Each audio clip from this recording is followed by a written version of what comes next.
Spice জেটের SG-254 বীর Savarkar international airport ছাড়ল। Port ব্লেয়ারের মাটি থেকে যতই দূরত্ব বাড়তে থাকে ততই দ্বীপগুলো ক্রমে ছোট হতে থাকল। একসময় দ্বীপগুলি পুরোপুরি অদৃশ্য হয়ে কোথায় যেন মিলিয়ে গেল। এখন নিচে তাকালে শুধু মেঘ আর মেঘ, না সমুদ্র আর দেখা যাচ্ছে না, শুধুই মেঘের সাম্রাজ্য। এতদিন নিচ থেকে দেখে মেঘের শ্রেণীবিভাগ করার চেষ্টা করতাম, কিন্তু আজ ওপর থেকে মেঘ দেখছি, তবে শ্রেণীবিভাগ করার বৃথা চেষ্টা আর করিনি, শুধুই সৌন্দর্য উপভোগ, সাথে অবশ্য একরাশ বেদনা তাকে ছেড়ে যাওয়ার। গত 14 দিন ধরে আন্দামানের দক্ষিণ থেকে উত্তর, পূর্ব থেকে পশ্চিমের নানা প্রান্ত ঘুরে বেড়িয়েছি। অতিক্রম করেছি প্রায় 1000 কিমি সড়ক পথ, 150 কিমি জলপথ, ট্রেক করেছি প্রায় 30 কিমি পথ। জলের নিচেও থেকেছি বেশ কয়েক ঘন্টা। দেখেছি দক্ষিণ আন্দামানের পোর্ট ব্লেয়ার ও সেলুলার জেল। জেলে ঢুকে হৃদয় কেঁপে উঠেছিল আমাদের স্বাধীনতা সংগ্রামী মহান বিপ্লবীদের উপর অত্যাচারের বর্ণনা শুনে।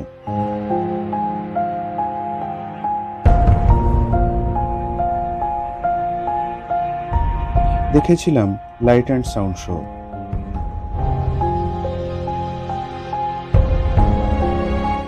দেখেছি 1943 সালে নেতাজির আন্দামানে স্বাধীন ভারতের পতাকা উত্তোলনের স্থানটি। ছুটে গেছি নেতাজি সুভাষচন্দ্র বোস দ্বীপে, যা রস আইল্যান্ড নামে পরিচিত।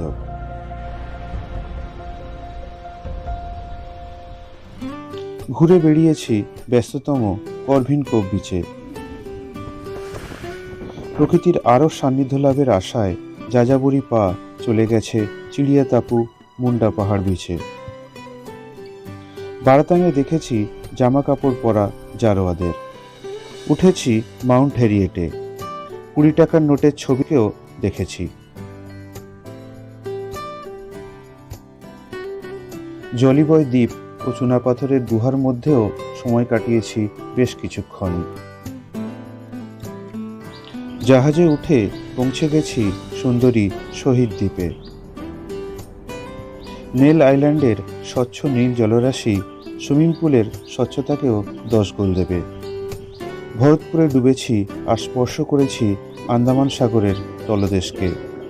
কথা বলেছি রঙিন মাছ ও অজস্র কোরালদের সাথে। লক্ষণপুর 2 নম্বর বিচে দেখেছি সামুদ্রিক খিলান। দেখেছি মৃত কোরাল সাম্রাজ্যের ওপর সমুদ্রের নীল জলরাশির ক্রমাগত আছাড় খাওয়া।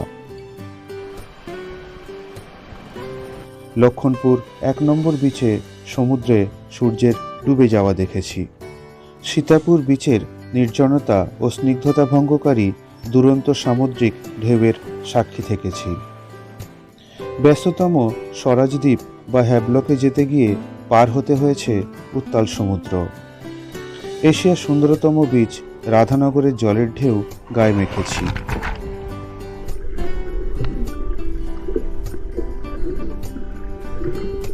দেখেছি তার সূর্যাস্তের রূপও।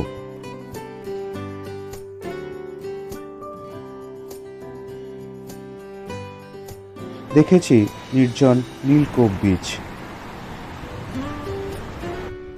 সকালে ছুটে গেছি হ্যাবলকের কালাপাথর বিচে, যেখানে সূর্যোদয়ের রূপে মোহিত না হয়ে কোনো উপায় নেই।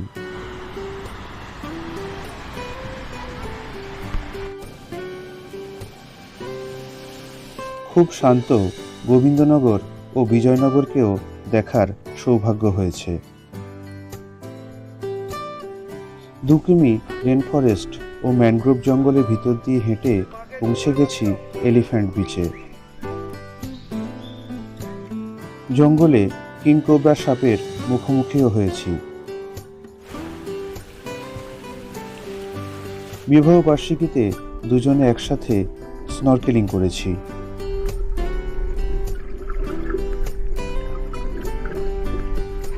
আকাশে উড়েছি বেশ কিছুক্ষণ।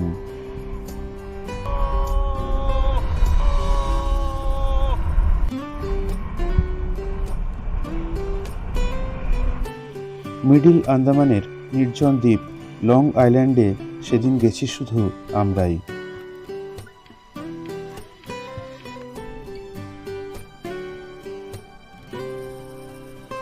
লালাজি বিচে দেখেছি হাজার হাজার নারকেল গাছের পাশে শান্ত সমুদ্রের জলরাশিকে।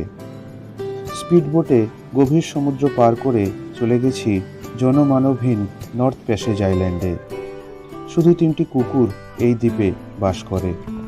আমার চোখে সেরা বিচ মার্ক বে বিচের সাদা বালির সমুদ্র তটে দৌড়দৌড়ি করেছি।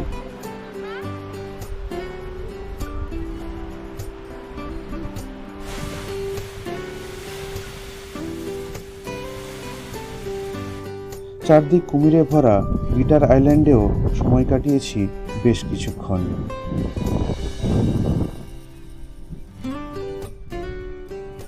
ঘুরে বেড়িয়েছি রঙ্গতের বিভিন্ন বিচে, কখনো রমন বাগিচা বিচ, কখনো আম্রকুঞ্জ বিচ, আবার কখনো মরিস ডেরা বিচে ঘুরেছি।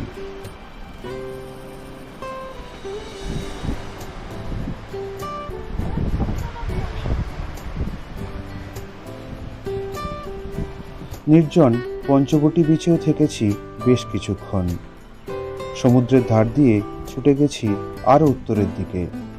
ম্যানগ্রোভ অরণ্যের ভিতর দিয়ে হেঁটে চলেছি ধানিনালা বিচের দিকে।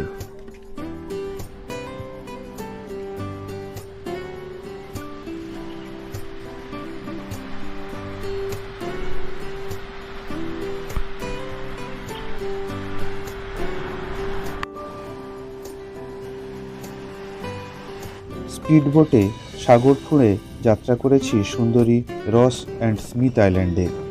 2টি দ্বীপকে যুক্তকারী বালির বাঁধ টম্বলোকে দেখেছি। জলে ডুবে তাড়া করেছি একটি মাছকেও।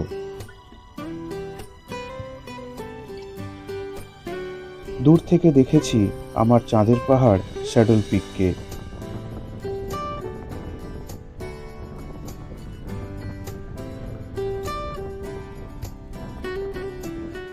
ছুটে গেছি উত্তর আন্দামানের আরও উত্তরে। নিজ চোখে দেখেছি মাড ভলক্যানোকে।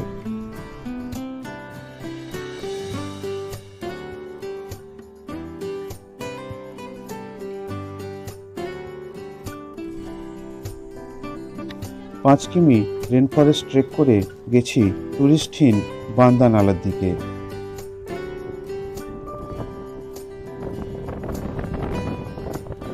ম্যানগ্রোভে ঘেরা খাঁড়ি পথে কায়াকিংও করেছি।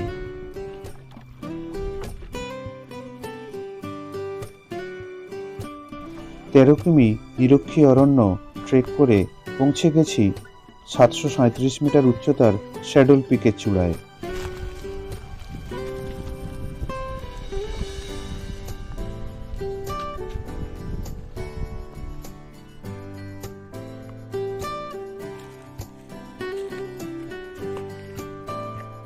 চূড়া থেকে পাখির চোখে নিচের সমুদ্রও দেখেছি মন ভরে।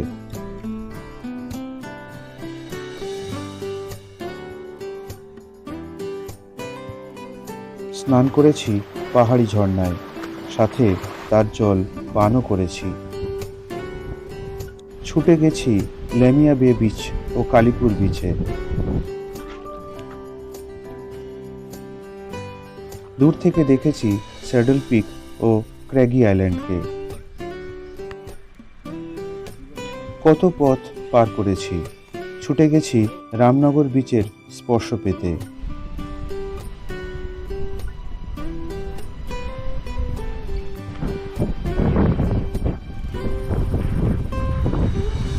দেখেছি আন্দামানের সবচেয়ে বড় নদী কালপংকে। থেকেছি মায়াবন্দরের ফরেস্ট গেস্ট হাউসে। তার সামনের অগাধ নীল জলরাশির ঘ্রাণ নিয়েছি বুক ভরে। দূরে দাঁড়িয়ে আছে কত আইল্যান্ড। দেখেছি এভিস ও কার্লিউ আইল্যান্ডকে।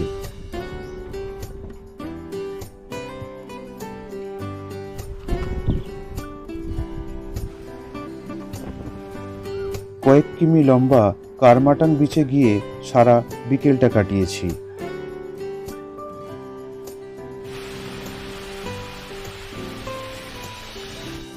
আন্দামানের সাউথ থেকে নর্থ অনেক ঘুরেছি, থেকেছি সেরা লোকেশনে, গল্প করেছি স্থানীয়দের সাথে, জেনেছি তাদের অনেক কথা। আমার চোখে দেখা আমার ভ্রমণ কাহিনী নিয়ে শীঘ্রই আসছি বেশ কিছু এপিসোড নিয়ে। তাতে পাবে সব জায়গার প্রতিটি কোণা, প্রতিটি তথ্য, কিভাবে যাব, কোথায় থাকব থেকে সব কিছু, সবচেয়ে কম খরচে। চলো আমার সাথে আন্দামানে। প্ল্যান করো আমার ভিডিও দেখে, কোনো ট্রাভেল এজেন্ট ছাড়াই। পাশে আছি আমি সুখেন্দু ও আমার চাঁদের পাহাড়।